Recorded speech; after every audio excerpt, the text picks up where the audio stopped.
Are you truly thankful? Now, before you answer, think about that. Are you truly thankful?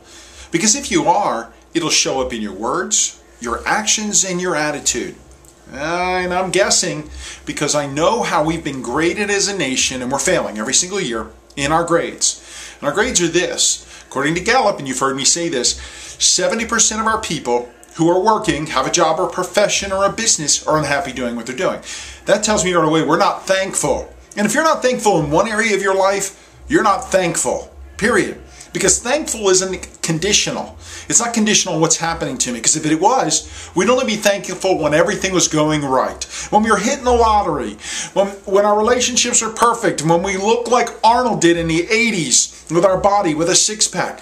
No. This is life. We have to be thankful for what we have. And therein is the trick. It's not thankful for what we're going to have. It's thankful for what we have right now. Focusing on what we have and being thankful for it regardless of what it is we have. I bring this up because I hear people every day saying things like this. Man, my job is like going to a labor camp or concentration camp. No, it's not.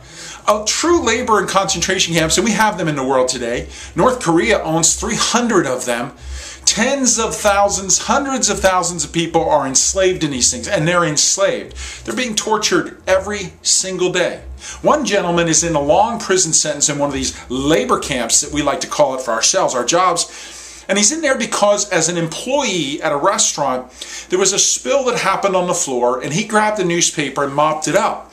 Now, unbeknownst to him, the picture of their dictator was in that newspaper. So he's serving a long sentence in a labor camp where he's tortured every day. Starvation, they're beaten, they're abused. Every inhumane thing you can possibly imagine and unimagine is happening to this man because he inadvertently used a newspaper that had a picture of their dictator in it. Another family, 3 generations of the family, North Korea, are enslaved in one of these labor camps for life. All 3 generations, kids, parents, and grandparents, because one of them tried to escape the country. So therefore, the whole entire bloodline is guilty. They are enslaved and will be tortured for the rest of their life every single day. That's a labor camp. That's horrible and it's evil. But yet in this country, we compare our jobs to a labor camp. I think that's foolish. I think what we're doing every day is we say to ourselves, hey, I am thankful.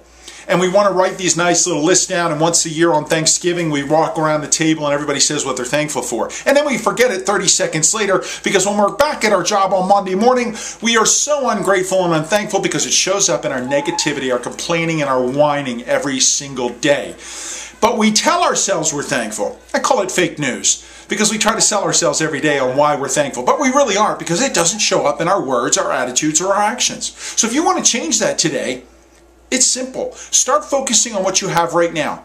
Your bank account, your job, your boss, all the things you're negative about, your spouse, your health, I don't care what it is.